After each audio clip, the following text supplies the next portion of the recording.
Tulong! Pakiusap! Tulungan niyo ako! Ang anak ko! Pakiusap! Iligtas ninyo kami ng anak ko! Tulong! Nay, naririnig niyo ba yun? Parang may sumisigaw mula sa labas. Hala! Oo nga, kuya!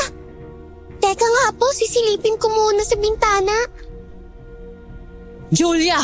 Hindi ba sinabi ko sa'yo huwag ka nang sisilip sa labas ng bintana kapag gabi na? Pumirmi ka dyan sa kinauupuan mo at kami na ni Kuya Alfred mong bahala. Okay po. Tao po! Pakiusap! Kung may tao po dyan, tulungan niyo po ako! Pakiusap! Tulungan niyo po kami ng anak ko!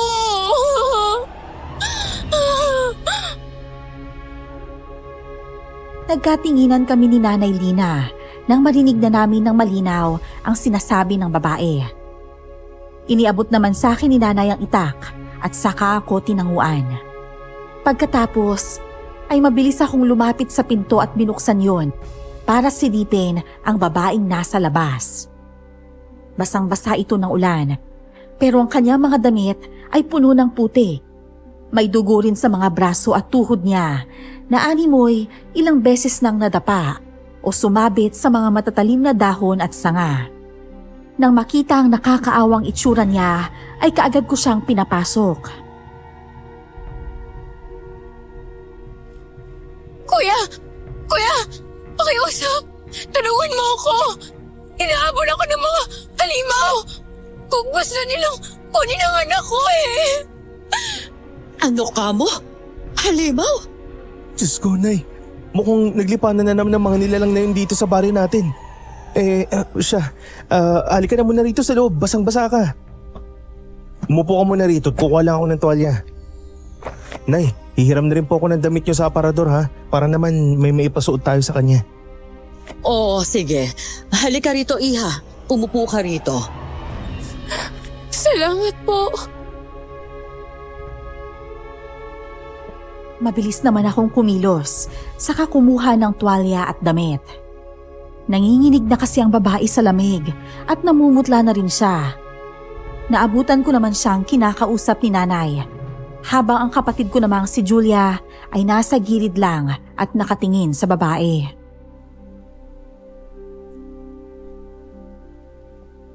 O ito, magbihis ka na muna. Ipagtitimpla na muna kita ng gatas nang mainitan naman yung sikmura mo. Lakas pa naman ng ulan. Siguradong kanina ka pa nababad sa tubig. Tara sa banyo, Iha, na makapagbihis ka na. Julia, anak, pakikuha mo nga ang ekstrang kumot sa aparador. Opo, Nay. Pwede po bang pakisamahan niyo po ako sa banyo? Natatakot po kasi ako eh. Baka po biglang sumulpot yung mga halimaw. Yung anak ko, baka makuha po nila eh. Huwag kang mag-alala, Iha. Ligtas ka rito sa bahay. Hanggat nasa poder kita, walang pwedeng makapanakit sa'yo. Kaya sige na, magbihis ka na.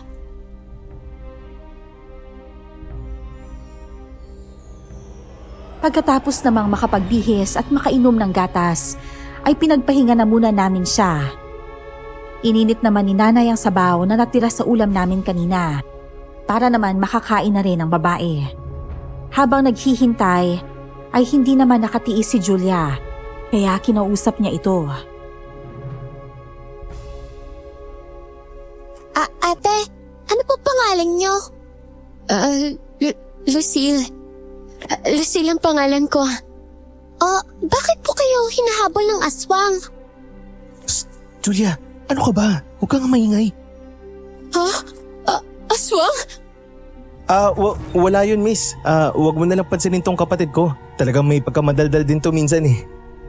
Bakit po ba? Totoo naman ng mga aswang yung humahabol sa kanya eh.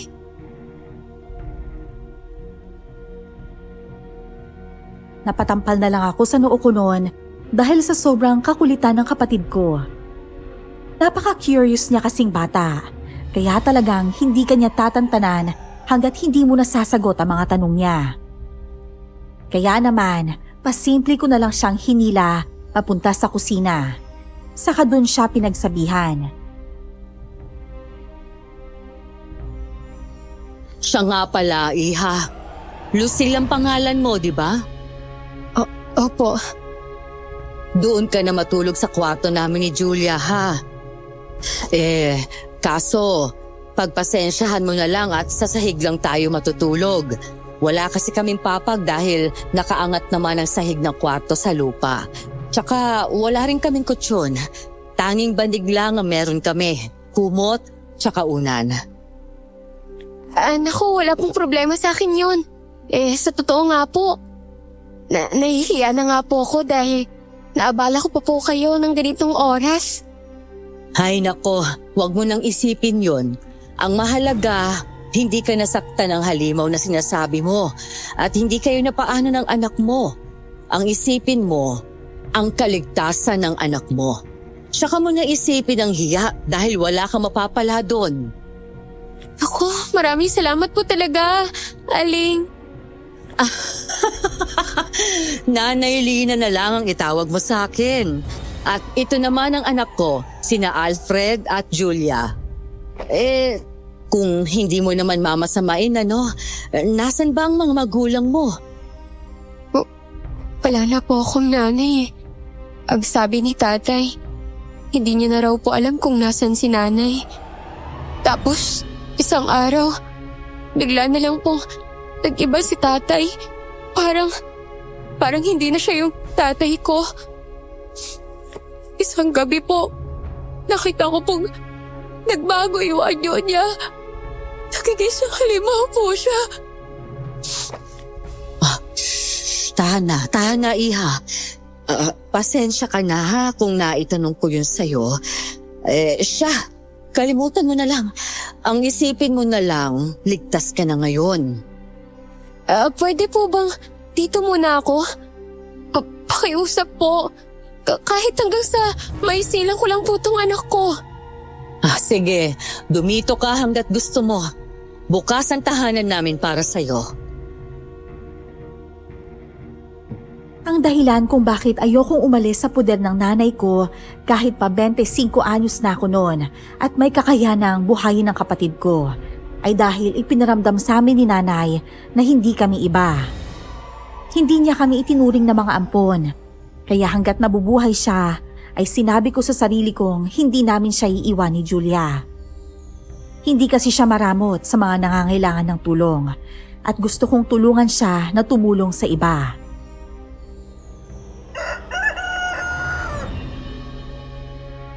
Lucille, Iha, heto pa ang mga damit to. Mga damit ko yan nung nasa 30 pa lang ang edad ko. Pasensya ka na at yan lang ang meron ako. Nako, Nay. Salamat po Ang gaganda naman po nito. Nako, sigurado po akong napakaganda niyo rin po nung kadalagahan ninyo. Ay sus! May pagkabulera ka rin palang bata ka, ano? Nay, paano naman po yung mga pati niya?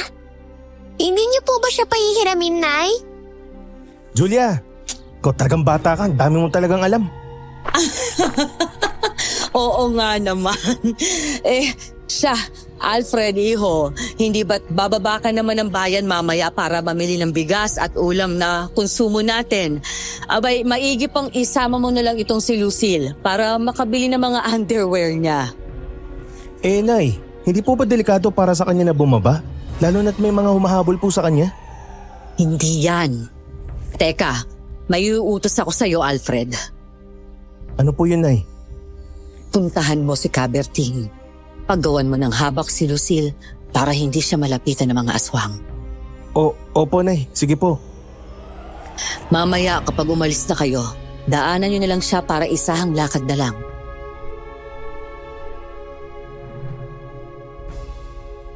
Tulad nga ng sinabi ni nanay, ay ganun nga ang ginawa ko. Isinama ko si Lucille kina Caberting at saka nagpagawa ng habak. Bumaba na kami ng bayan pagkatapos. Nasa bundok na parte na kasi ang tinitirhan namin. kaya kailangan pa naming sumakay sa habal-habal para makababa. Hindi na kasi nakakaakyat ang mga tricycle sa amin dahil sa malubak na daan. 4 na buwan na noon ang tiyan ni Lucille, kaya naman natagalan kami sa biyahe. Bawal kasi siyang matagtag masyado dahil baka mapaano pa ang ipinagbubuntis niya.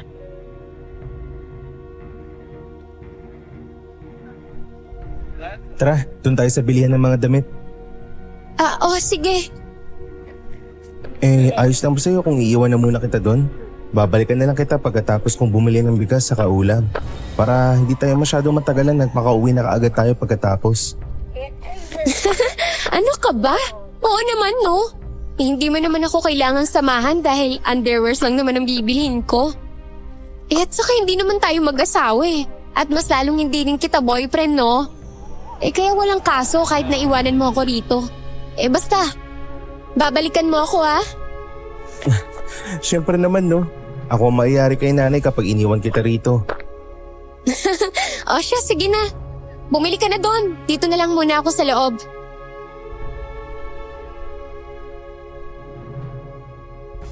Nang makapasok na sa bilihan si Lucille, ay kaagad akong nagtungo sa loob ng palengke para mamili ng uulamin.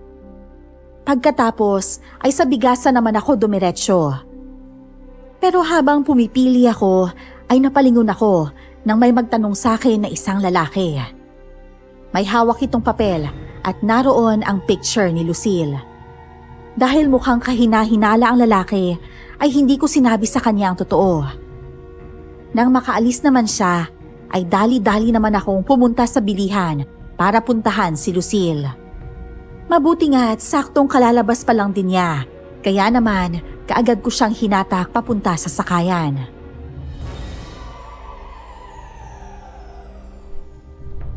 Aray! Alfred! Sandali naman! Bakit parang nagmamadali ka yata masyado? Ang sakit na ng tiyan ko, kakalakad ng mabilis May mga naghahanap sa'yo. Di ba sabi mo yung tatay na kasama mo nun sa bahay niyo? Parang hindi siya yung totoo mong tatay.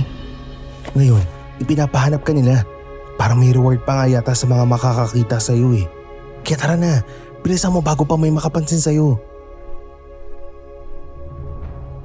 Nang sabihin ko yon, ay hindi na nga umalma pa si Lucille. Ipinasuot ko pa sa kanya ang sombrero ko para walang makapansin sa kanya. Mabuti na nga lang, bestida ni Nanay Lina ang suot niya, kaya hindi gaanong agaw pansin. Nang sa wakas ay makauwi na kami, ay doon lang nakahinga ng maluwag si Lucille. Pero bakas pa rin sa mukha niya ang pag-aalala. Kaya naman, nilapitan siya ni Nanay at tinanong kung anong problema.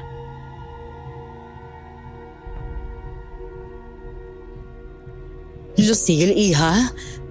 May nararamdaman ka bang kakaiba? Pawis na pawis ka. Alfred, iho, ano bang ginawa ninyo at ganitong namumutla itong si Lucille? Nay, pinaghahanap na po siya sa kanila. Kanina po sa bayan, may mga tao may hawak na papel at may litrato niya. Magbibigay pa nga raw po ng pabuya sa makakahanap sa kanya Nay! Nay! Kahit ano pong mangyari, pakiusap! Huwag niyo po akong ibibigay sa kanila! Ayoko po sumama sa kanila! Oo, sige anak. Dito ka lang sa amin.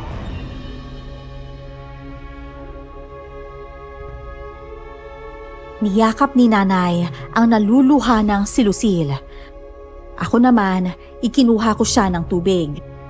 Kinagabihan, maaga pa kaming kumain para maaga rin kaming makapagpahinga. At kinabukasan, nagising na lang ako sa mga katok sa pinto.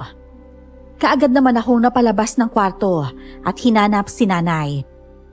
Nang makitang wala sila ron ni Julia, ay ako na ang nagbukas ng pinto.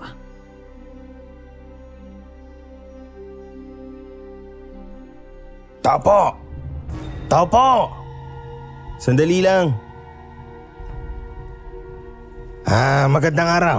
May tatanong lang sana kami. Ano ho yun? Tatanong lang sana namin kung kilala mo tong babae na to.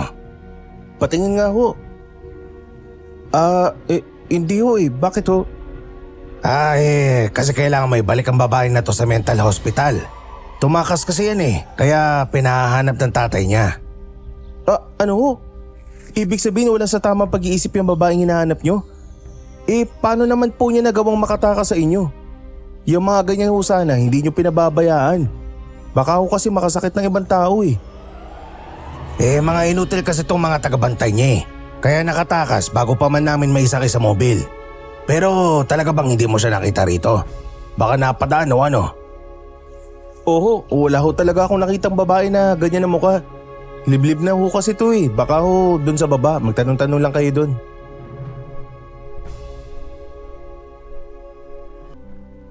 Maya-maya pa ay siya namang pagdating ni nanay kasama si Julia. May dala siyang isang supot na may lamang sopas.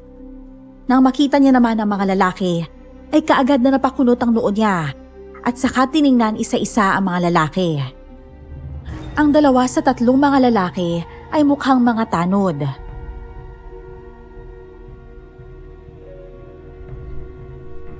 Kuya, sino po sila? May hinahanap lang. Bata, eto. Tignan mo tong babae na nasa picture. Namumukhaan mo ba siya? Baka nakita mo siya, ituro mo lang sa akin kung saan siya pumunta. Kaano-ano niyo po ba siya, Manong? Kasi kapatid ko kasi to. Kailangan makita ko siya kaagad kasi nga wala siya sa tamang pag-iisip. May tililing, alam mo ba yun? Kaya sabihin mo na sa akin kung nasaan siya. Bawal sa bata ang magsinungaling kasi magagalit si Lord. Hala? Nakakatakot naman po pala. Pero mas nakakatakot po kayo kasi mukhang hindi naman po kayo nagsasabi ng totoo eh. Ha? Ano ibig mo sabihin na hindi nagsasabi ng totoo? Mukhang hindi niyo naman po siya kapatid eh. Hindi naman po kasi kayo magkamukha eh. At saka, di ba po sabi niyo, bawal po magsinungaling? Lihim akong napangiti dahil sa sinabi ni Julia. Kinabahan pa nga ako dahil akala ko ay ilalaglag niya si Lucille. Pero mabuti na lang at matalino talaga ang kapatid ko. Alam niya kung kailan kailangang ipreno ang kadaldalan niya. Marunong siyang makiramdam sa mga tao at sa paligid niya. Aalis na sana ang mga lalaki noon, pero maya-maya lang ay biglang lumabas mula sa kwarto si Lucille. Akala ko ay hindi na siya mapapansin, pero bigla siyang nagsalita. Kaya napalingon ang mga lalaki sa kanya. Nay? Alfred? Teka, kilala kong boses na yun Baka ho nagkakamali lang kayo. Teka lang. Alfred? Sino nandiyan? Lucille! Kuya Harold? Sinasabi ko na nga pat nandito ka lang eh. Halika, sumama ka na sa amin, uuwi na tayo. Nagulat ako nang bigla akong hawiin ng lalaki at saka mabilis na hinaklit sa braso si Lucille. Napapitlag siya pero hindi niya naalis ang pagkakahawak nito sa kanya. Nakikita kong lumulubog na ang daliri ng lalaki sa braso niya. Kaya naman pumagitna na ako sa kanila. Ngunit talagang matigas ang lalaki at muli lang akong hinawi para mahila nito palabas si Lucille. Tumabi ka nga. Sinungaling. Balak niyo pa talagang itago si Lucille ha? Ikaw bata ka, kay bata-bata mo pa, sinungaling ka na rin. May pinagmanahan ka talaga. At sino naman po nagbigay ng permiso sa inyong pagsalitaan kami ng ganyan? Para sabihin ko sa'yo, marunong kaming tumingin sa mga tao kung sino ang mapagkakatiwalaan at hindi. Sa kaso nyo, pare-pareho kayo mukhang hindi mapagkakatiwalaan eh. Kaya hindi mo kami masisisi kung hindi namin sinabi sa'yo yung tukol kay Lucille. Manahimik ka! Hindi ko hinihingi ang opinion mo. Pinsan ko si Lucille, kaya nararapat lang na kunin ko siya rito. At saka hindi nyo ba alam na wala to sa tamang pag-iisip? Kung ako sa inyo, hayaan nyo na kaming umalis nang maging tahimik na ulit ang buhay nyo. Dahil kung hindi, baka kayo na mismo ang patahimikin ko habang buhay. Sino ka para pagbantang kami ha? Baka pagsisisihan mong pumarito ka pa lalaki. Wala akong pakialam sa inyo. Lucille, ano ba? Tara na! Ayoko nga po kasi sumama sa inyo. Ano ba? Alfred, Nay! Pakiusap po! Huwag niyo po akong ibigay sa kanila! Masama po silang tao, Nay! Ano ba, iho? Nasasaktan na siya. Butiwan mo muna siya. Huwag kang nangingialam dito! Hindi mo alam kung sino ang binabangga mo. Talaga ba? Baka ikaw ang nagkakamali ng kinakalaban mo. Hindi nakaligtas sa paningin ko noon ang pagpula ng mga mata ni nanay. Ganun ang nangyayari kapag sobra na siyang galit. Nangingibabaw na ang pagiging dugong aswang niya. Opo, tama kayo ng rinig. Isang aswang nga si nanay. Ngunit imbis na matakot, ay tinawanan lang na lalaki si nanay at patuloy na kinakaladkad si Lucille palayo sa bahay namin. Sumisigaw na si Lucille, pero hindi naman namin magawang lumapit. Lalo na nang tutukan kami ng patalim ng dalawang lalaki. Bitawan mo ako, sabi! Bitawan mo ako! Uuwi na tayo, Lucille. Hinahanap ka na ng tatay mo. Hindi ko siya tatay! Mga halimaw kayo! Dahil sa sinabing yun ni Lucille, ay bigla namang tumalikod si Julia at saka tumingin sa mga lalaki sa pagitan ng kanyang mga paa. Pagkatapos ay bigla siyang napatayo at nanlalaki ang mga matang tumuro sa mga ito habang pinipilit na magsalita. Kuya! Kuya! Mga aswang! Mga aswang sila! Hindi sila normal! Mapapahamak si Ate Lucille sa kanila, kuya! Marahil ay pinalabas lang nila na nasisiraan na ng bait si Lucille para makuha nila siya kaagad. Mga hinayupak. Alfred, kumuha ka ng patalim. Kukuha rin po ba ako ng pangontra, Nay? Hindi, anak. Hindi sila tatabla ng mga pangontang yan hanggat wala sila sa anyong aswang nila. Tao pa rin ang anyo nila, kaya mas gagana sa kanila mga pilak na patalim. Mabilis akong sumunod at saka pumunta sa kwarto ni nanay kung saan naroon ang mga patalim na panlaban sa mga aswang. Ngunit nakuha naman ng isang bagay ang atensyon ko. Kaya naman, kaagad ko yung pinulot. Napakuyom na lamang ako ng kamay ko nang mapagtanto kong ang bagay na yon ay ang habak ni Lucille na galing pa sa albularyo. Buisit! Kaya pala mabilis lang siya nakuha ng mga hayop na yun. Inalis niya pala tong habak sa katawan niya. Pasaway talaga. Nay, nakita ko po itong habak ni Lucille sa kwarto niyo. Nahalintikan na. Tara na, Alfred! Madali! Kailangan natin silang sundan. Kailangan nating makuha si Lucille mula sa kanila. Julia, Iha, dito ka lang at huwag kang aalis dito. Maliwanag? Opo, Nay. Ay kaagad naming sinundan ng mga lalaki na kumuha kay Lucille. At nang maabutan namin sila, ay kaagad kong hinarangan ang daanan nila. Si nanay naman ay nasa likuran nila at doon nagbantay. Nagsalubong ang mga kilay ng lalaking tinawag ni Lucille na Harold at saka itinago sa likuran niya si Lucille. Talagang hindi nyo kami titigilan, no? Johnny, Darwin, kayo nang bahala sa dalawang yan at kailangan ko nang may alis dito si Lucille. Kinarangan nga kami ng dalawang lalaki para makatakas sina Harold. Pero nang lumingon sa gawi ko si Lucille, ay kaagad kong naalala ang sandatang dala ko. Kinuha ko ito mula sa bulsa ko at saka inihagi sa kanya. Sa kasamaang palad ay hindi niya ito nasalo at bumagsak ito sa lupa. Kaagad naman siyang nakaisip ng paraan at kinagat ang kamay ni Harold. Walang iya ka talaga, babae ka. Ang sakit ng kamay ko. Bilisan mo, Lucille! Pulutin mo na ang habak! Oo! Eto na! Nakuha ko na! Isuot mo sa baywang mo, bilis! Buisit, anong bagay ang hawak mo, Lucille? Alisin mo yan! Bakit? Dahil ba hindi ka makalapit sa kanya? Walang iya talaga kayo. Mga pakilamero. Lucille, sumama ka na sa amin. Hindi ka namin sasaktan eh. Tara na, naghihintay na ang tatay mo sa bahay niyo. Hindi! Kahit anong sabihin mo, Kuya Harold, hindi ako sasama sa inyo! Hindi na siya ang tatay ko!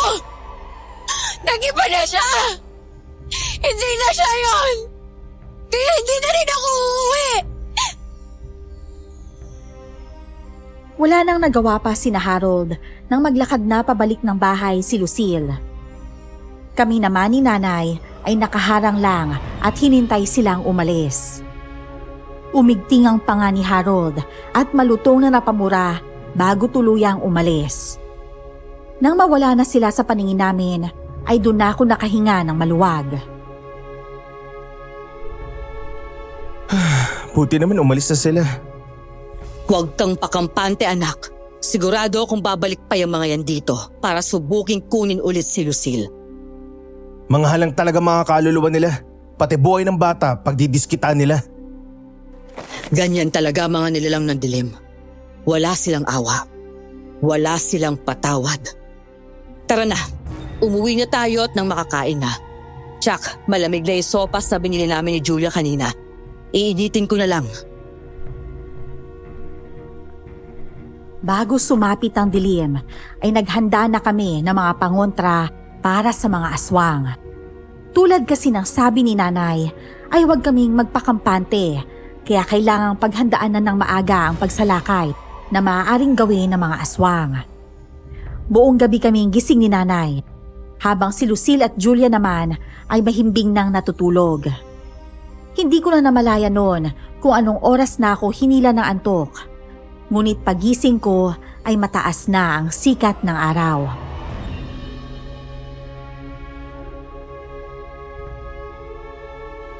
Gising ka na pala. Tara, kape tayo? Oo. Sige, susunod ako. Nakahanda na pala rin yung almusal. Teka, napuyat ka kagabi no? Ay, pasensya ka na ha. Sa totoo lang, nahihiya na talaga ako sa inyo dahil sa pagpapatuloy niyo sa akin dito. Niwala man lang akong may ambag. Tapos, puro gulo pa yung dumating sa buhay ninyo. Ano ka ba? Wala yun. At saka grabe namang bungad yan. Kagigising ko lang eh. Pero totoo, ayos lang sa amin na nandito ka. Masaya kaming nakakatulong sa kapwa, lalo na si Nanay Lina. Naku, salamat ha. Pero wag mo na yung isipin ha. Ang isipin mo ang kaligtasan nyo ng magiging anak mo.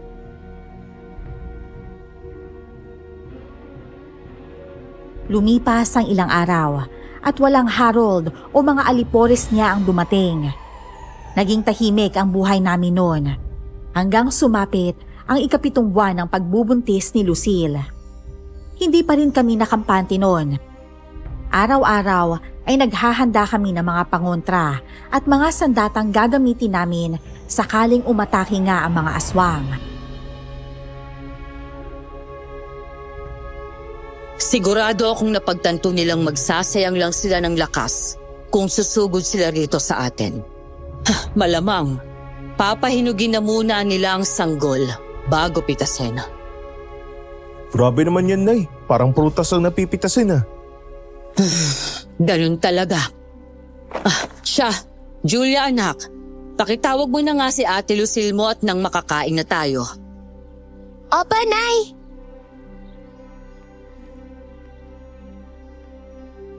Nay! Wala naman po si Ate Lucille sa kwarto niya. Wala rin po sa labas. Ano? Abay, nasaan na naman kaya yun? Alfred, ikaw nga maghanap at baka kung saan na yun nagpunta. Baka mamaya, bigla siyang kunin ni Harold. Hindi naman po siguro, Nay. May habak naman pong suot si Lucille. Hindi natin sigurado, anak. Maraming kayang gawin ng mga aswang. Maaaring mapasailalim si Lucille sa hipnotismo at sundin niya ang utos ni Harold na hubarin ang habak. Pag nangyari yon, pwede na siyang makuha. Natahimik ako sa sinabi ni Nanay. May punto naman kasi siya at talagang halang ang mga kaluluwa ng mga nilalang na yon. Nakaramdam tuloy ako ng takot para kay Lucille. Kaya naman, mabilis na akong naglakad papunta sa pinto para sana lumabas.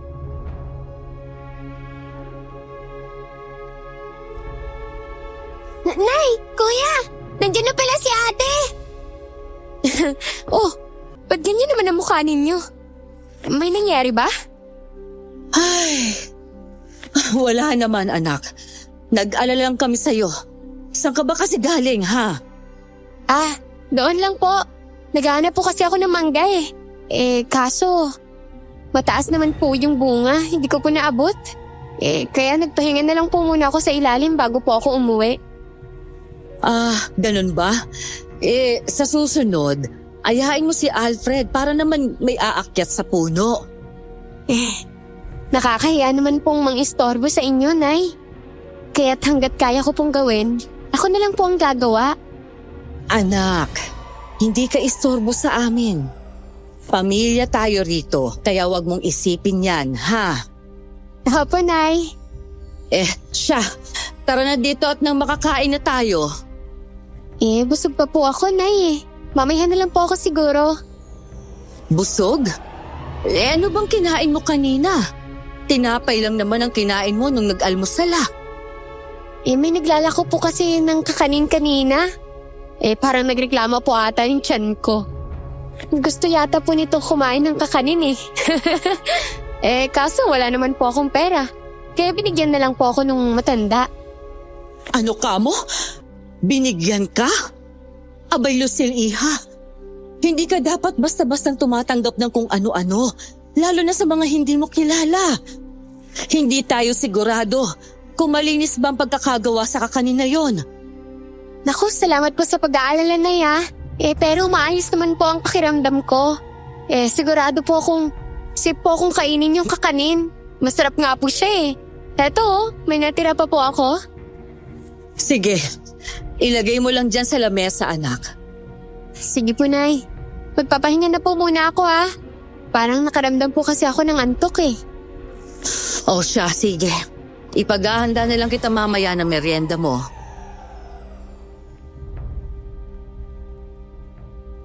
Nang makapasok na si Lucille sa kwarto, ay saka naman kami nagkatinginan ni Nanay na para bang pareho kami ng naiisip. Kaya naman kahit hindi ako inutusan ni Nanay, ay kaagad na akong kumuha ng kalamansi mula sa tanim namin sa likod ng bahay.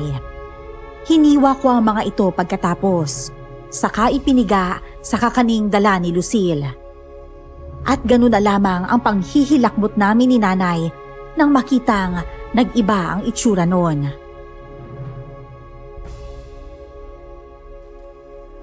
Langya, Nay, hindi to tunay na kakanin. Parang may gustong manghawa kay Lucille. Gusto siyang yang gawin ng matandang yun. Ay, Ano pong gagawin natin, Nay? Hindi natin siya pwedeng pasukahin. Paano po yung bata?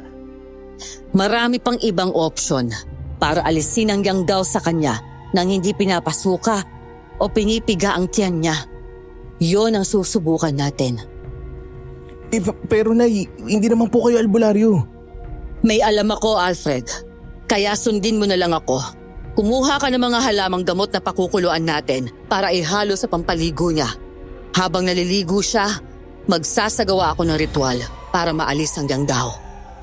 Pero Nay, paano po kung hindi po rin yun tumalab? Paano kung... Kapag hindi pa rin yun tumalab, kailangan na nating hanapin ang taong nagbalak na yanggawin siya at painumin ang dugo mula sa kanya. O di kaya naman hanapin natin ang anting-anting na nagbabaliktad ng bisa ng yanggaw. Marahas akong napabuga ng hangin. Natatakot ako sa maaaring mangyari kina Lucille at sa ipinagbubuntis niya. Pero tiwala akong gagawin ni Nanay ang lahat, mailigtas lang sila. At alam kong hindi niya sila hahayaang mapahamak. Kaya naman sinunod ko ang utos ni Nanay at kumuha ng mga halamang gamot na kakailanganin niya para sa paggamot kay Lucille. At habang ginagawa yon, ay taimtim akong nagdarasal na sana ay walang mangyaring masama sa kanilang mag-ina. Kinabukasan, 6:00 pa lang, ay nagpakulo na si Nanay ng mga halamang gamot na ihahalo sa pampaligo ni Lucille. Ngunit isang impit na sigaw ang narinig namin mula sa kwarto.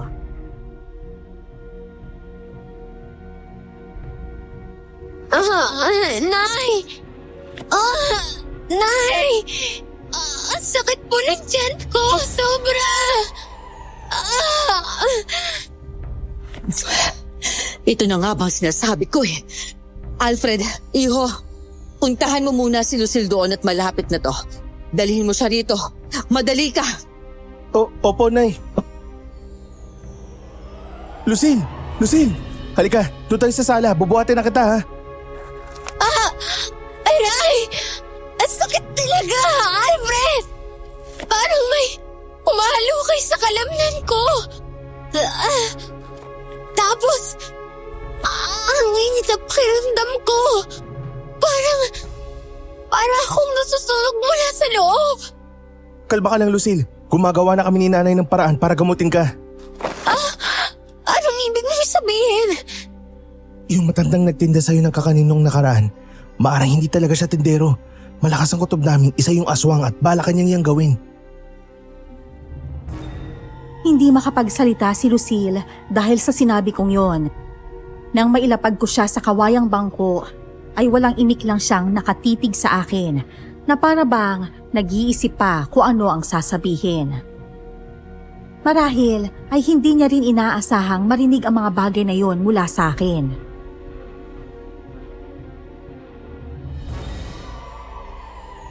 Gusto mo ng gatas? Ipagtitimpla kita. Wala akong gana eh. Para kasing binaliktad ang sikmura ko eh. Pero, paano niyo naman pala nalaman na may balak akong inggaw? Ano nga yun? Yang gawin? Nung matanda? Makinig ka, Lucille. Yung matandang yon, baka hindi talaga siya tindero ng kakanin. Baka inutusan siya na puntahan ka rito at bigyan ng pagkain na may yanggaw. O di kaya naman, baka siya yung naghahanap sa'yo tapos nag-ibang anyo lang. Ano ka ba, Alfred? Hindi naman siguro ako bulag. Para hindi ko makitang magkaiba yung taong naghahanap sa akin at yung matanda, no? At saka, pwede ba? Huwag mo nga akong takutin. Ano ba kayong dalawa? Tama na nga yan. Alfred, ihanda mo ng maligamgam na tubig na iinumin ni Lucille para naman makaligo na siya mamaya. Marahas akong napabuga ng hangin noon dahil sa katigasan ng ulo ni Lucille. Alam kong hindi lahat ay naniniwala sa mga aswang. Pero sa kaso niya, nakita niya na kung paano naging halimaw ang mga kasama niya sa bahay nila. Ikinuha ko na lang siya noon ng maligamgam na tubig na iinumin at saka ibinigay sa kanya. At maya-maya lang ay pumunta na sila ni nanay sa banyo para isagawa ang ritual ng pag-aalis ng yanggaw. Ako naman, nagtimpla lang ng kape at saka tumambay sa labas ng bahay. Kuya? Oh, gising ka na? Kumusta ang tulog mo? Maayos naman po. Kaso po, nanaginip po kasi ako eh. Kaya nagising po ako kaagad. Oo, ano naman yung napanaginipan mo? Maganda ba? Yun nga po kuya eh. Masama po. Tapos, nandun po tayong apat kina nanay at ate Lucille. Hinahabol daw po tayo ng maraming aswang eh. Tapos, habang tumatakbo po tayo, napaanak nang wala sa oras si ate Lucille. Tapos, tinigilan ka ng mga aswang na makalapit sa kanya. Si nanay ang nagpaanak kay ate Lucille. Pero po, pagkaputol ng pusod ng sanggol, kaagad siya kinuha ng isang malaking aswang. Tapos dinala ko sa kung saan. Kinilabutan ako sa paraan ng pagkukwento ni Julia. Pakiramdam ko kasi, hindi yun basta panaginip lang. Para bang nakakita siya ng isang pangitain na maaaring mangyari sa hinaharap. Muli akong napalagok sa kape ko at saka napatanaw sa malayo. Iniisip kung sasabihin ba ang panaginip na yun ni Julia kay nanay o ipagsasawalang bahala na lang. Maya-maya lang ay lumabas na rin sina nanay at Lucille sa banyo. Pareho silang pagod pero bakas ang lungkot at pagkabahala sa mukha ni nanay. Sinalubong ko naman sila at saka inalalayan si Lucille papunta sa kawayang bangko.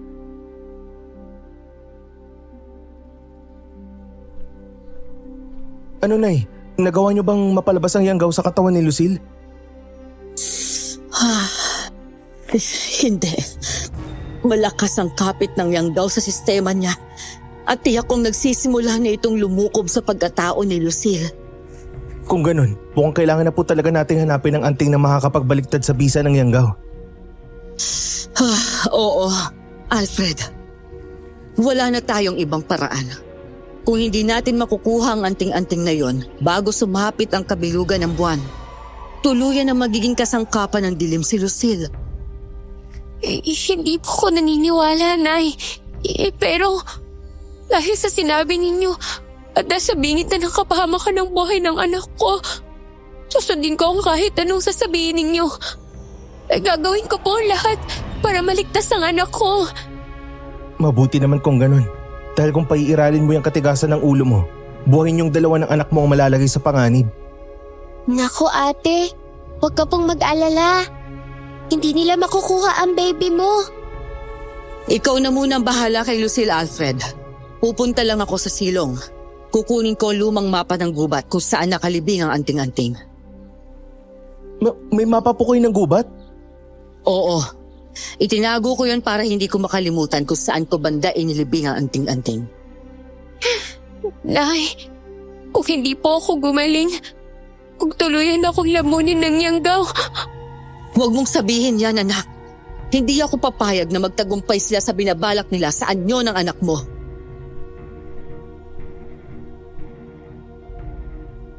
Nang makuha ni nanay ang mapa sa silong, ay kaagad naman naming binuklat ito at hindi lang pala nalalayo mula sa bahay ang marka kung saan nakalibing ang anting-anting. Kaya naman, habang maaga pa, ay kaagad ko na itong pinuntahan para kunin. Hindi rin naman ako nahirapang hanapin kung nasaan ang eksaktong puno minarkahan ni nanay. At makalipas lang ang 2 oras, ay kaagad na akong nakabalik sa bahay. Dala ang maliit na baul na pinaglalagyan ng anting.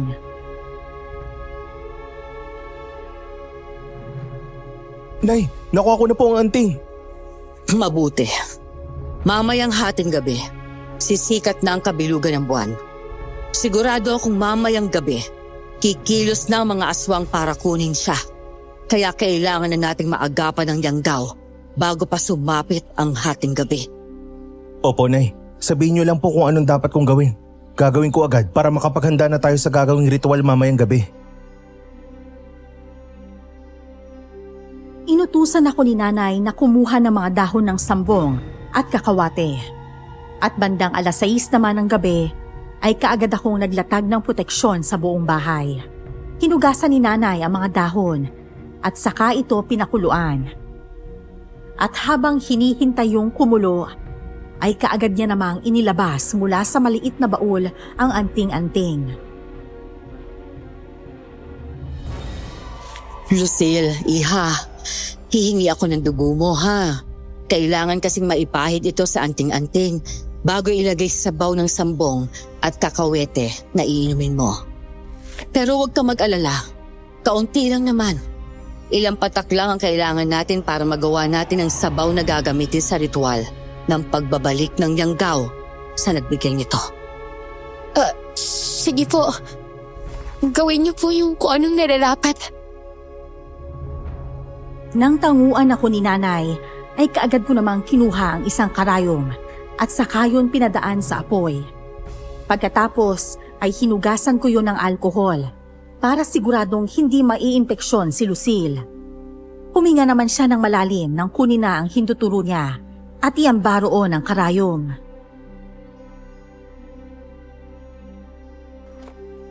Tutusukin ko na, ha? Igawin mo na lang, Alfred! Aray! Ang sakit! Bakit mo naman binigla? Hindi ko yung binigla. Gumalaw ka kasi. Tama na yan. Akin na yung kamay mo, Lucille. Kinuha ni nanay ang kamay ni Lucille na may sugat at inilapit sa hintuturo nitong nagdurugo ang anting-anting. Nang mapataka na ito, ay kaagad naman akong inutusan ni nanay na gamutin ang sugat ng dalaga. Saka naman siya sumandok ng sabaw ng pinakuluang sambong at kakawate. At saka inilubog doon ang palawit ng anting-anting na may bahid ng dugo ni Lucille. Hayan. Handa na ang sabaw. Alfred, anak. Mamaya, Pagsapit ng alas 10, doon sa labas, sa may bakanteng lote, kung saan kita ang buwan, maglatag ka ng banig. Doon natin isasagawa ang ritual. Opo, Nay. Nang makita ni nanay na humahalo na ang dugo sa sabaw, ay saka niya yun iniwan. Saka naghanda ng mga gagamitin para sa ritual. At bandang alas 10 nga, ay sinunod ko ang bilin ni nanay. Sa bakanting lote, kung saan kita ang buwan, ay naglatag ako ng banig. Saka gumuhit ng bilog sa paligid noon. Pagkatapos ay binudburan ko ng asin ang bilog na iginuhit ko at saka nagsiga ng apoy sa di kalayuan. Nay, handa na po ang pagdarausan ng ritual. Oh, siya. Buhatin mo itong si Lucille papunta roon at bahagya na siyang tinatabla ng yanggaw. Kailangan natin gawin kaagad ang ritual bago pa makatunog ang mga aswang. Sige po, Nay. Lucille, halika. Kumapit ka sa balikat ko. Alfred, sa palagay ko, nagsisimula nang lumukob ang yanggaw sa pagkatao ko. Naaamoy ko ang dugo mo. Parang may bumubulong sa akin na kagatin ka. Natikman ang dugo mo. Huwag ka magpapatalo sa bulong na yan, Lucille. Labanan mo. Kailangan mo matalo ang yanggaw na yan para mailuwal mo ng ligtas ang anak mo, Lucille. 7 buwan na ang tiyan mo. 2 buwan na lang, manganganak ka na. Kaya kailangan mo maging matatag. Huwag kang mag-alala. Susubukan ko. Para sa anak ko.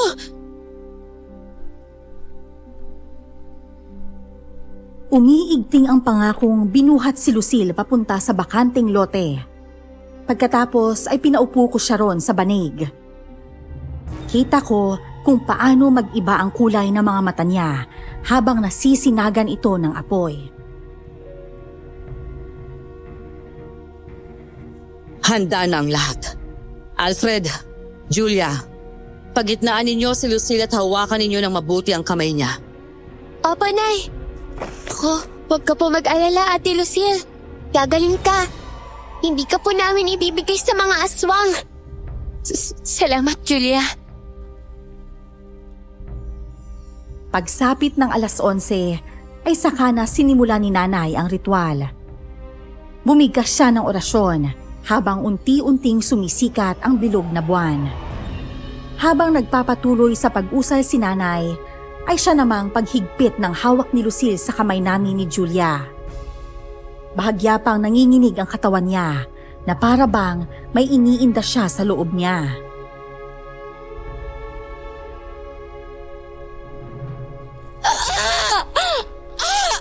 Hindi ko na kaya. Parang pinupunit sa looban ko. Ay! Nay! Tama na! Tama na! Lucille, pakiusap, lumabang ka.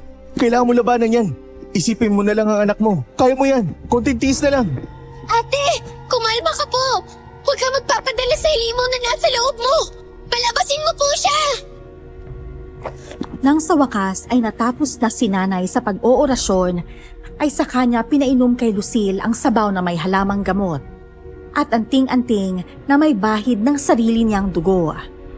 At habang iniinom niya yon, ay sinimulan naman ni nanay ang dalit ng pagtalikod. O bathala ng buntong hininga. Baliktanaw ang lagim na likha. Aluluwa ng dilim. Tiklupi ng pakpak. Bumalik sa lupa. Huwag nang sumalakay. Sa dugot laman nitong ina. Huwag kang manahan. Huwag kang magsala. Sa sinapupunan. Huwag kang mamahay. Sa anting na ito, sumpay bumalikway. Balintiklop na patunay ng liwanag. Ibalik ang dilim sa pinagmulan. Yanggaw na itinanim, bunutin at ilaglag. Sa may likhang lagim, magpakailanman.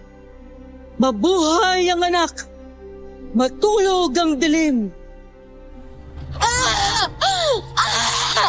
Ang init! Umakyat na mula sa sikmura ko! papunta sa lalamunan ko! Ah! Ang init! Ayoko na! Ayoko na! Isuot mo itong anting, anak. Ito ang magbabaliktad ng yangaw. At ilang sandali lang, babalik na sa pinagmulan nito ang itinanim niya sa'yo. Manalig ka lang, anak. Ayan. Tapos na. Lucille! Lucille, iha! Lanay! Ano po gagawin natin? Nahimatay na po si Ate Lucille! Nay, sigurado po ba kayo? Ligtas na po ba sina Lucille at ang anak niya? Pero bakit po siya nahimatay? Marahil ay hindi kinaya ng katawan niya ang puwersa ng anting. Buntis kasi siya, kaya nahahati ang lakas niya. Pero wag na kayong mag-alala. Hindi ko na nararamdaman ang enerhiya ng aswang sa katawan ni Lucille. Mabuti na lang at naagapan. Pwede na po ba tayong pumasok sa bahay? Oo, anak. Pagpahingahin mo na yang si Lucille. Alam kong pagod siya.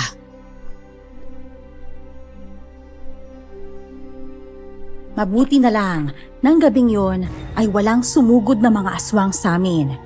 Kaya naisagawa ng maayos ni nanay ang ritual ng pagbabaliktad ng bisa ng Yanggaw. Kinabukasan ay maaliwalas na ang mukha ni Lucille at parang wala lang nangyari na nagdaang gabi. Ngunit nang sumapit naman ang takip silim, ay doon na nagsimulang mamilipit sa sakit si Lucille. Ang sakit! Tulong! Nay! Alfred! Tulungan niyo ako! Pakiusap! Ang sakit na ng tiyan ko! Umihirap na! Tulong! Lucille! Lucille! Ano nangyayari? Teka lang. Nay! Nay, si Lucille! Oh, Alfred! Bakit ka naman sumisigaw? Lucille, iha! Anong nangyayari sa'yo? Nay! Sobrang sakit na po ng tiyan ko! Umihirap na po! Ano ka mo? Humihilab? Jesus Mariosep, hindi maganda ito. Bakit po, Nay? Bumalik po ba yung Yanggaw? Hindi. Sa palagay ko'y manganganak na siya. Ano? Pero 7 buwan pa lang po yung tiyan niya. Hayaan mo na. Mag-init ka na lang ng tubig doon at ihahanda ko ng mga gamit ko sa pagpapanak. Kayo po magpapanak sa akin? Oo, anak. Isa akong kumadrona kaya wala kang dapat na ikatakot.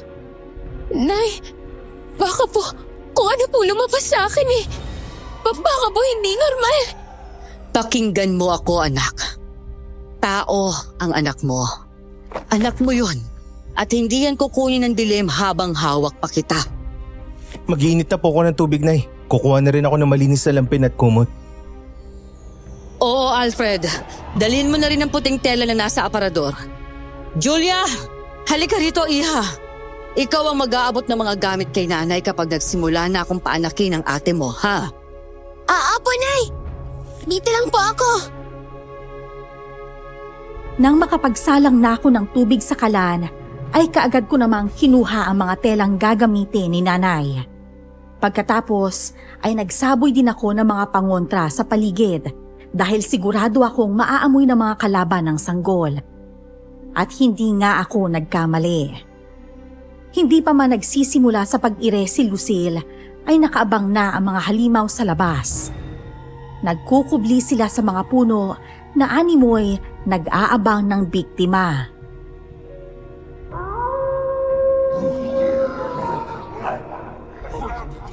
Kung akala niyo makukuha niyo ang bata, pues, diyan kayo nagkakamali. Kuya, may aswang na po sa labas. Parang inaabangan nila ang anak ni Ate Lucille. Oo, pero huwag kang mag-alala. Hindi sila makakalapit dito. Doon na muna ako sa labas magbabantay. Julia, maging mapagmatsyag ka sa paligid ha. Ito ang pangontra. Nay! Nay! Umihilam na po ang tiyan ko! Sobrang sakit na po! Para po akong patatayan na ewan! Hindi ko na po maintindihan! Parang mahahati na po ang katawan ko. Saglit lang. Kakapain ko muna ha. Huwag ka malikot. Teka. Oo. Heto na. Nakakapa ko ng ulo. Pasya. Kapag sumigi pa rin ang hilab, saka mo sabayan ng ire. Halos 1 oras din na pag-ire at pag-iyak ang ginagawa ni Lucille. Hanggang sa wakas ay narinig ko na ang iyak ng isang sanggol. Saka ko naman narinig ang mga pagaspas ng pakpak sa di kalayuan na para bang handa ng sumalakay at kunin ang bata. May mga kaluskos na rin akong naririnig sa mga dingding ng bahay at tila ba walang talab sa kanila ang mga pangontrang inilatag ko.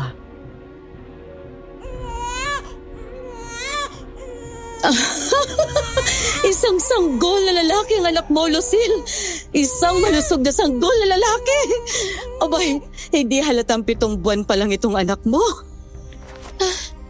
Diyos ko, salamat at ligtas ang anak ko.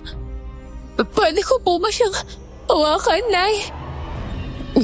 Oo naman. Sandali lang at lilinisin ko muna siya. Julia, anak. Pakiabot mo nga yung lampin at yung batsyang may maligamgam na tubig. Teka po. Heto na po, Nay, oh. Habang nasa loob sila ng kwarto, ay nagmamatsyag naman ako sa may sala. Nakahanda na ang itak ko para sa hinayupak na mauunang makapasok sa bahay. At maya-maya nga ay isang nilalang ang bumaklas sa pinto at nakangisi itong pumasok sa bahay.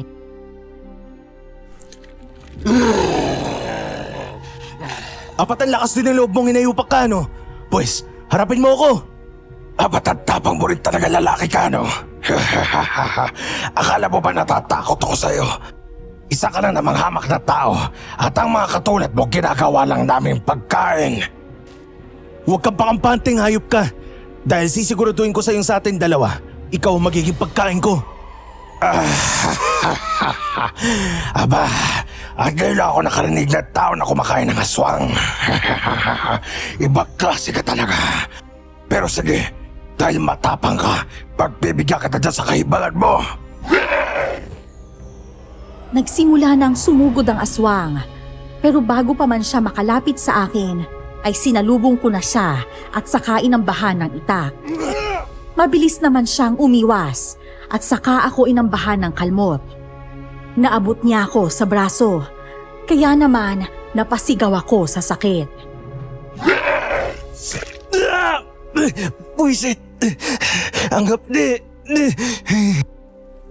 Oh, akala ko ba malakas ka? Ako kamo, gagawin mo pagkain. Nasaan at tapang mo ngayon, lalaki? Naabot lang ako ng kuko mo, pero hindi ibig sabihin nun, natalo mo na ako. Hindi pa tapos ang laban. Alfred! Walang iya! Paano nakapasok ang aswang ka sa pamamahay ko? Dahil malakas ako, dahil may kapangyarihan, huwag na kayo magtaka kung paano ako nakapasok. Ang isipin nyo, kung paano kayo makaligtas sa akin. Aswang! May aswang! Huwag! Huwag mo kunin ang anak ko! Lumayo ka sa amin! Alfred! Tulungan mo sila, Lucille! Mukhang nakapasok na rin sa kwarto ang aswang na alipores itong hinayupak na to! Ngunit bago pa man ako makapasok sa kwarto, ay kaagad nang nakalabas ang aswang at tinangay nito ang sanggol. Tanging si Lucille at Julia na lang na nag-iiyakan at nagyayakapan ang naabutan ko ron. Lucille, ang bata! Tinangay na nila ang anak ko, Alfred! Tinangay na nila! Pakiusap! Habulin mo sila! Hindi ko makakaya mawala sa akin ang anak ko! Pakiusap! Sundan mo sila! Sundan mo sila! Alfred! Mukhang kailangan natin silang sundan! Pati si Harold nakatakas na! Putik na yan. Nay, ano pong gagawin natin? Kung hindi naman po sila tinatabla ng mga pangontra. Tinatablan sila, anak. Sadyang iniinda lang nila para magawa nila ang plano nilang pagkuha sa anak ni Lucille. Kailangan na natin kumilos, Day. Tumatakbo ang oras. Teka, naalala ko na. Naninig ko silang nag-uusap dati na nagpapanggap na tatay ko. Pag sabi niya, kailangan niya raw ang anak ko. Dahil ang anak ko lang ang may dugong aswang at albularyo. At ayon sa pangitain, siya makapagbibigay ng lakas sa lupo ng mga aswang. Ibig sabihin, ininda nilang epekto ng mga pangontra dahil alam nilang mababawi naman nilang lakas nila oras sa makuha nila ang bata. Ibig sabihin, plano nilang gawing alay ang bata sa Diyos nila. Mga hinayupak. Tara na, Alfred. Kailangan natin silang maabutan bago pa nila magawa ang plano nila sa bata. Mabilis nga kaming tumakbo ni nanay at maya-maya pa ay nagbago siya ng anyo. Binitbit niya ako at saka tumakbo ng mabilis. Aaminin kong namangha ako sa bilis na taglay ni nanay. Ayon sa kanya ay isa siyang gabunan. At ang mga gabunan ay gumagalaw na kasing bilis ng hangin. Hanggang sa naabutan nga namin ang mga aswang. At mabuti na lang, may dalang pang-alis ng amoy si nanay. Sa gayon, ay hindi malalaman ng mga kalaban na nakasunod kami sa kanila. Nakapwesto kami sa itaas ng puno at kita mula ron ang altar na ginawa ng mga aswang. Sa gitna naman nun ay isang rebultong gawa sa kahoy ang naroon.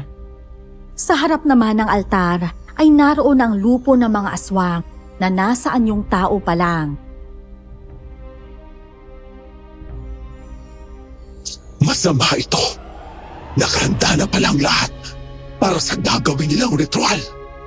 Pero kagabi pa po ang kabilugan ng buwan. Maaari silang magsagawa ng ritual kahit hindi kabilugan ng buwan. Basta sa araw lang ng Martes at Biyernes. Kung gayon, puwisit, Nay. Kailangan natin iligtas ang bata. Oo, huwag kang mag-alala. Gagawa ako ng paraan. Maya-maya pa ay lumabas ang isang lalaking sa hinuha ko ay pinuno nila. Habang dumaraan kasi siya papunta sa altar, ay umuyuko sa kanya ang iba pang mga aswang. Hindi bababa sa 30 ang bilang ng mga aswang na naroon at nang makarating na siya sa harap, ay saka siya nagsalita.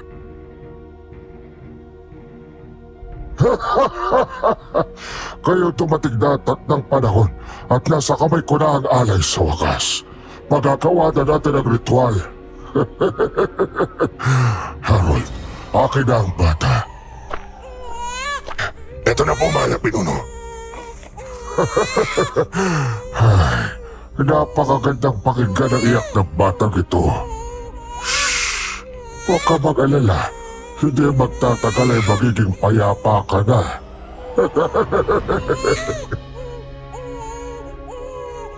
Habang naglilitanya ang pinuno, ay saka naman may lumabas mula sa mga puno at matapang na lumakad papunta sa gitna ng mga aswang. Nakataas ang tabak nito at iniaamba sa pinuno ng mga aswang na nooy nakangisi lang habang nakatingin sa kanya. Walang iya kayo. Saan nyo nakuha ang batang yan? Leo, akalain mo nga namang nabuhay ka pa. At saka, bakit ka nagtatanong? Matagal mo naman na itong alam. Malas lang ni Lina at akala niya nailigtas niya ang anak niya. Oo nga't nakaligtas doon si Lucille. Pero ito nga po ni Lina. Ito ang magiging alay para sa lupon naming mga aswang.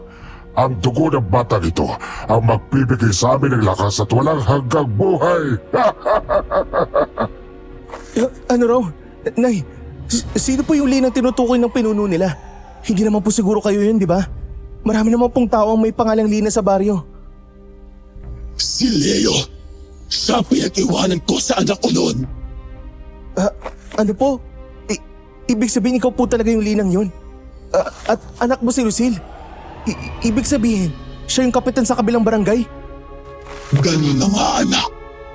At ngayong nalaman ko na ang totoo, mas nadagdagan pa ang rason ko Nabawiin ang bata mula sa kanila. Babawiin ko ang apo ko sa kanila. Humanda ka, Alfred. Sasamahan natin si Leo sa pakikipaglaban sa kanila.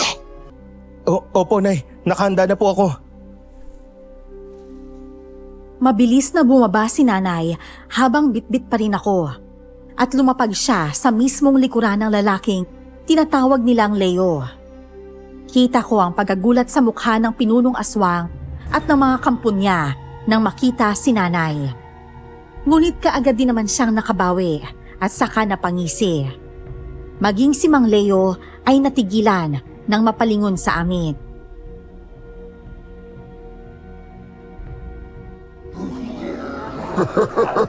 Ang tignan mo nga naman ang pagkakataon. Talagang malakas ang pag-amoy mo, ano, Lina? Pero nakakapagtaka na hindi mo man lang namoy ang sarili mong dugo. Walang hiya ka, Gorondalim. Ikaw ang dahilan kung bakit mas pinili kong ilayo ang anak ko sa akin. Sa pag-aakalang mas ligtas siya sa gobyerno ni Leo. Pero walang hiya ka. Natuntun mo pa rin pala siya. Alam mo ba kung bakit? Dahil hindi ako isang tanga kagaya mo. Nasa harap mo na't lahat, hindi mo pa rin makita. Hindi mo pa rin maramdaman. Kung akala mo'y palalampasin pa kita sa pagkakataong ito, pwes nagkakamali ka.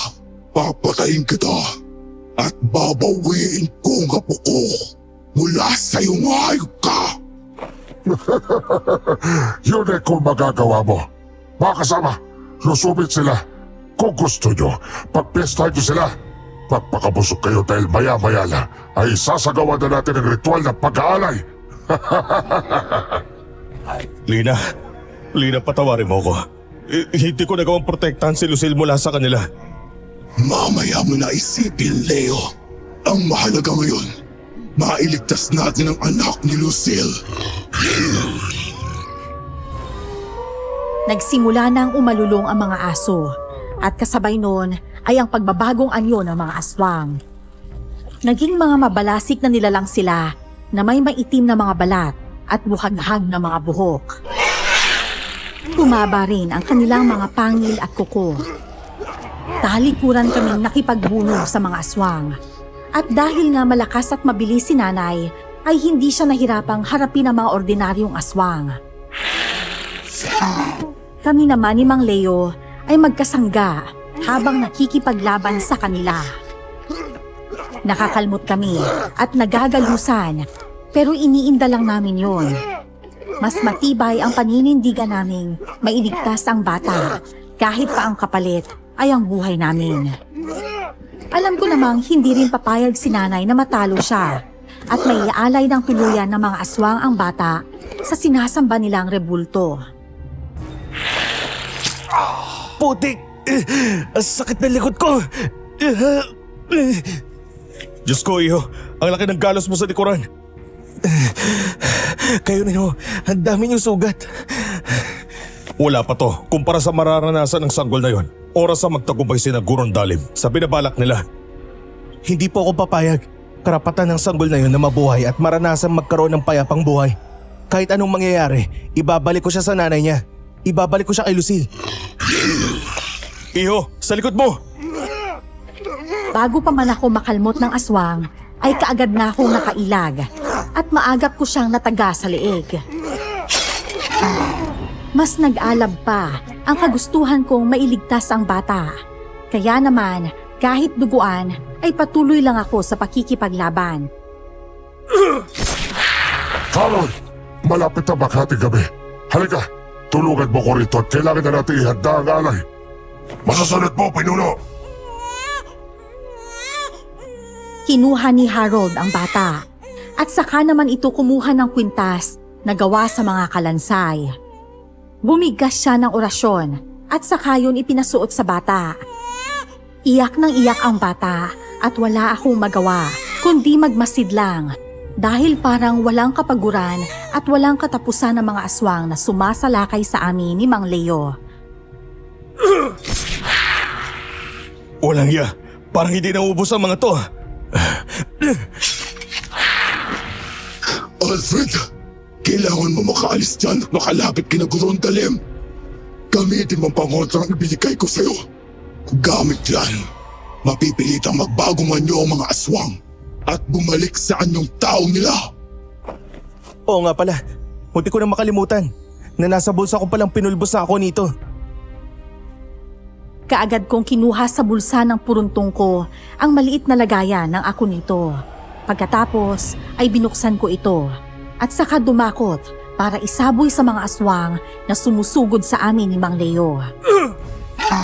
Nagkikisay ang mga aswang at humiyaw. At nang makabalik na nga sila sa anyong tao nila, ay kaagad silang pinagtatataga ni Mang Leo. Alfred, iho, bilisan mo na't punta mo na sa Gorondalim. Ako nang bahala rito. Sige po, mag-iingat po kayo. Ikaw ang mag-iingat. Kailangan mapatay mo si Harold para walang katuwang si Gorondalim sa pagsasagawa ng ritual. Dahil oras na dumating na sa rurok ang bilog ng buwan, magigising ang rebulto at tuluyan niyang hihigupin ang lakas ng sanggol. Hindi ako papayag na mangyari yon. Papatayin ko si Gorondalim at ililigtas ko ang anak ni Lucille. Sumugod ako sa kinaroroonan ni na Harold. Hawak ni Harold ang umiiyak pa ring sanggol, habang si Gorondalim ay patuloy lang sa pag-usal ng orasyon. Nakadipa at nakatingala sa bilog na buwan na nooy nagsisimula ng tumaas. Mga halimaw kayo! Ibayin niyo sa akin ang sanggol ngayon din! Peste ka talaga, lalaki ka. Lumayo ka. Huwag mo nga balayin ang pag-orasyon ng pinuno. At sino ka para utusan ako? Kukunin ko ang sanggol sa ayaw at sa gusto niyo. Walang yan. Ano to yung sinabi mo sa akin? Malalaman mo rin maya-maya. Ano to? Hindi ko mapigilan ang katawan ko. Nararamdaman mo na ba ha, aswang? Wala ka nang ligtas ngayon, kaya magpaalam ka na sa pinuno mo. Kaagad kong sinugod ng saksak ang aswang, pero nakailag siya. Nakita ko ang paghigpit ng hawak niya sa sanggol. Marahil ay dahil sa pagpipilit niyang kontrolin ang katawan niya. Muli ko siyang sinugod at mabilis na tinagpas ang kamay niya. Dahilan para mabitawan niya ang sanggol. Maagap ko naman itong nasalo at sa kadali-daling lumayo sa nooy nag-aalipasanang si Harold. Si Gorondalim naman ay tila ba walang pakialam sa paligid niya at pinipilit na tapusin ang pagdarasal sa rebulto. Kahit anong gawin mo, hindi ka pa rin magtatagumpay. Hindi mo kilala ang mahal na pinuno. Magagawa niya ang kahit na anumang gusto niya. Tama ng satsat halimaw. Wala akong pakialam sa kayang gawin ng pinuno mo. Ang importante lang sa akin ngayon ay hawak ko ng sanggol at ibabalik ko na to sa kanyang ina. At sa tingin mo ba, hahayaan ko makuha mong sanggol? Anong? Alfred! Hindi ako nakapaghanda ng pagtalikod ko para sana umalis na. Ay bigla na lamang sumulpot si Gorondalim sa harap ko at saka ako sinaksak sa sikmura gamit ang kanyang mahahabang kuko. Napaluhod ako sa sakit nang bigla niya yung bunutin sa sikmura ko. Bahagyang umikot ang paningin ko dahil pakiramdam ko ay malalim ang saksak na ginawa niya. Wala na tuloy akong nagawa nang sapilitan niyang kunin mula sa bisig ko ang umiiyak na sanggol. Ngayon, nandito na tayo sa uling parte ng ritual. Sa oras na nasa rurok na ang buwan, magigising na ang aming Diyos. At kayo magiging pagkain namin. Akin na ang sanggol, Gorondalim. Maawa ka sa kanya. Nagpapatawa ka ba, Lina? Maawa? Sa tingin mo ba, nasa bokabularyo ko ang salitang yun? Hibang! Harold, umayos ka at alalayan mo ko rito. Pero pinuno, hindi ko na po kayang maganyong aswang. Parang may pumipigil po sa katawan ko. Puisit.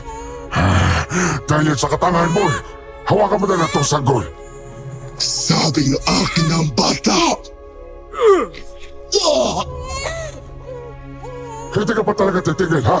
Lina, Kahit pagano kalakas yung lahi mo bilang aswang, wala pa rin yung kwenta dahil hindi ka naman kumakain ng tao. Tignan mo nga, maging pangontra ng mga tao laban sa mga aswang na katulad natin. Wala nang epekto sa'yo. Talagang diyakap mo na pagiging isa sa kanila at tinalikuran mo ang lahi meron ka. Nakakahiya. Ikaw ang mas nakakahiya dahil sa kagustuhan mong maging mas malakas pa na wala ng prinsipyo mo. Hindi ba? Ikaw pa ang nakipagkasundo sa ama ko na wala ng kakain ng tao.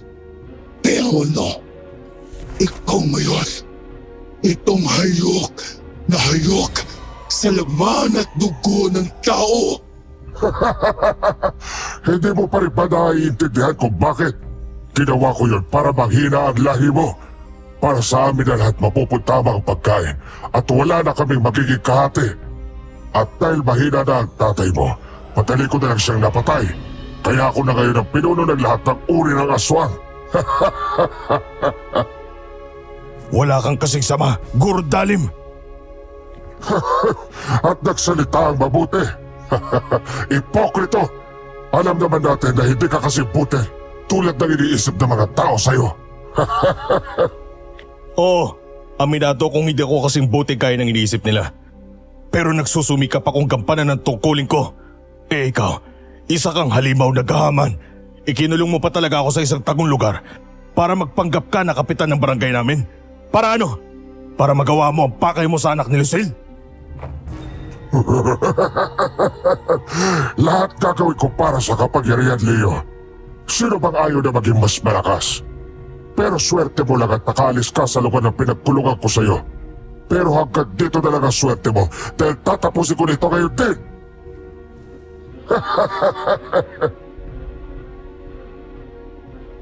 Tila ba kasing bilis ng hangin. Sa isang iglap ay nasa harap na ni Mang Leo si Gurundalim. Nakangisi ito ng malapad habang nakatingin kay Kapitan. Parang hindi nito inaasahang sa isang kisap mata lang ay nakalapit na kaagad sa kanya ang halimaw. Kaya naman nang isaksak na ni Gurundalim ang matatalim at mahahaba nitong mga kuko sa tagiliran ni Mang Leo ay hindi ito kaagad nakapalag. Napasigaw na lang kami ni Nanay noon at saka tinanghang lapitan ng Kapitan. Halimaw ko talaga!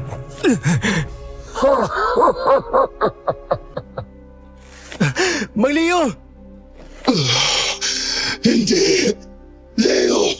Este ka talagang maswang ka! Ang dapat sa'yo, samahan ang ama mong si Satanas sa impyerno! Sa isang iglap lang ay nakalapit na si Nanay kina Gurundalim. Kaagad namang hinugot ng pinunong aswang ang nakabaon niyang kuko mula sa tagiliran ni Mang Leo at saka umalerto. Nabuwal naman ang Kapitan at sumadsad sa lupa habang hawak ang nasaksak na tagiliran.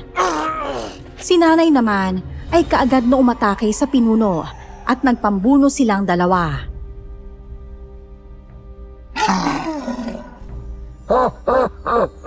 Yan lang ba kaya mo, Halina? Mahina ka talaga. Dahil hindi ako tulad mong kahaman!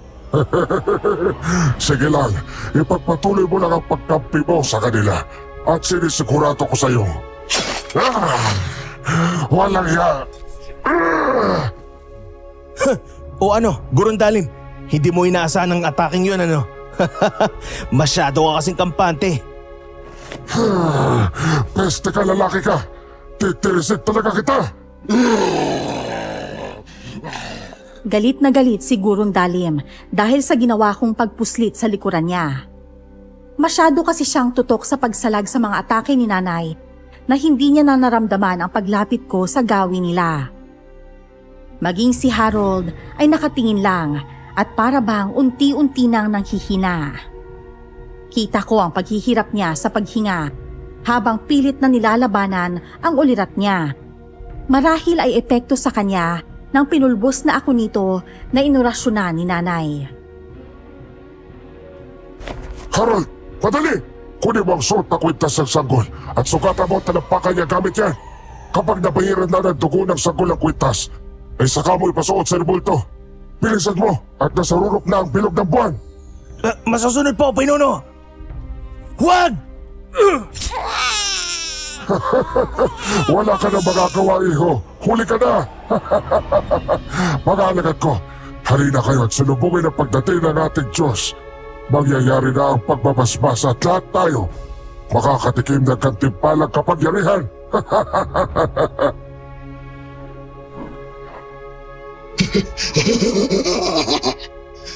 Kiangal ka talaga, Gurondalem. Sige, gawin mong lahat ng gusto mo. Pero sinasabi ko sa'yo, pagkatapos nito, ay sa impyerno pa rin ang bagsak mo. Alam ko yun, Lina. Pero sisiguraduhin kung mauna ka. Ito sa'yo!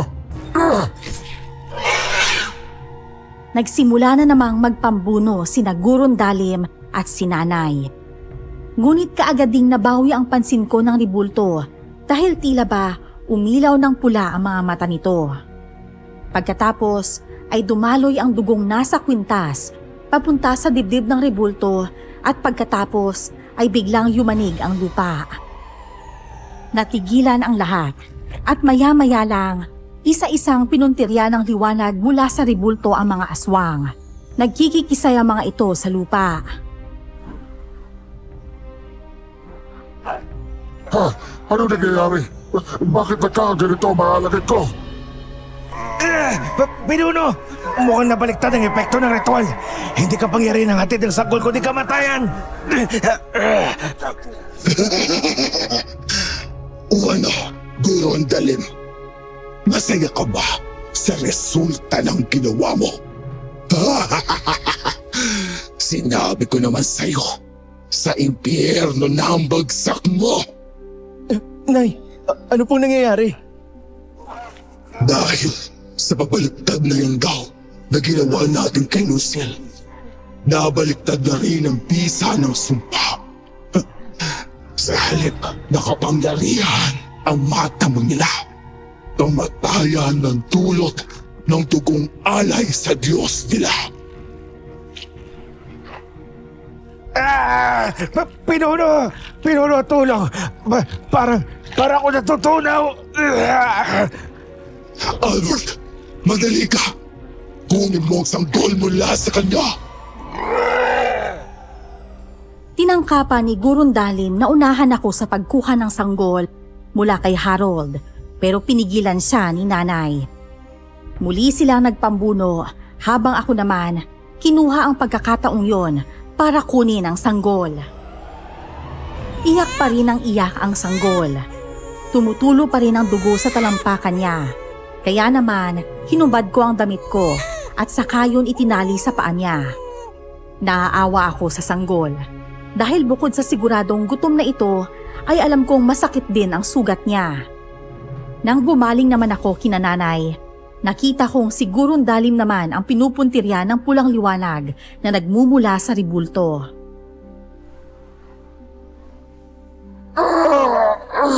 Ang sakit! Para nasusunog ang buong katawan ko! Dapat lang yan sa'yo dahil isa kang kahaman. Pinangatawanan mo talaga ang pagiging halimaw mo. Kaya magtiis ka. Isipin mo na lang na preparasyon yan para sa pagbabalik mo sa impyernong pinagmulan mo. Walang hiya kayong lahat.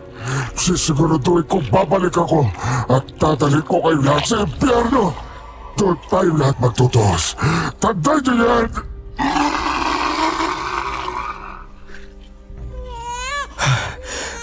Sa wakas tapos na. Anak, akin na ang sanggol. Kailangan pa ang patingyang sugat niya. Hindi ko alam kung anong ginawa ni Nanay noon para patigilin sa pagdurugo ang sugat sa talampakan ng sanggol. Pagkatapos ay si Mang Leo naman ang nilapitan niya habang karga pa rin ang sanggol, na nooy tumigil na sa pag-iyak at tila nakatulog na. Pagkatapos ay ako naman ang nilapitan niya. Hindi ko na malayang nawalan na pala ako ng ulirat bago pa man magalaw ni nanay ang sugat ko. At pagising ko, nasa isang pamilyar na kwarto na ako.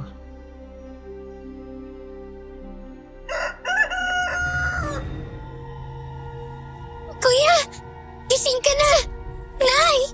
Nay! Si Kuya po, gising na siya! Albert! Ay, Diyos ko! Buti naman gising ka na! Lucille, Albert, anak, kumusta ang pakiramdam mo? medyo nahihilo lang po ako. Ay, napagod ka yata ng husto kagabi. Siya, maiwan ko na muna kayo, tatapusin ko lang ang niluluto ko para makakain na rin tayo. Hala! Gising na rin po si Albi! Oo nga eh. Teka lang ha. Kukunin ko lang siya. Ano? Albi? Opo, yun po yung pangalan ng baby ni Ate Lucille. Ang cute, no? Bakit naman Albi?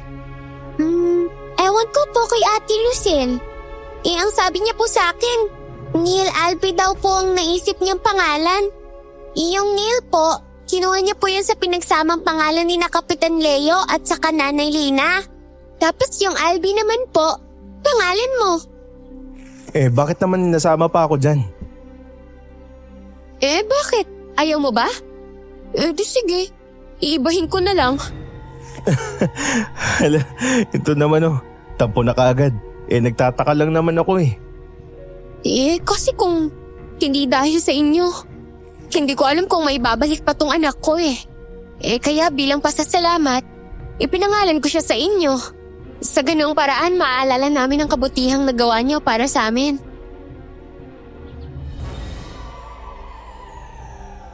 Nang makarecover kami ni Kapitan Leo mula sa mga natamo naming sugat, ay saka na kami nakapag-usap ng masinsinan.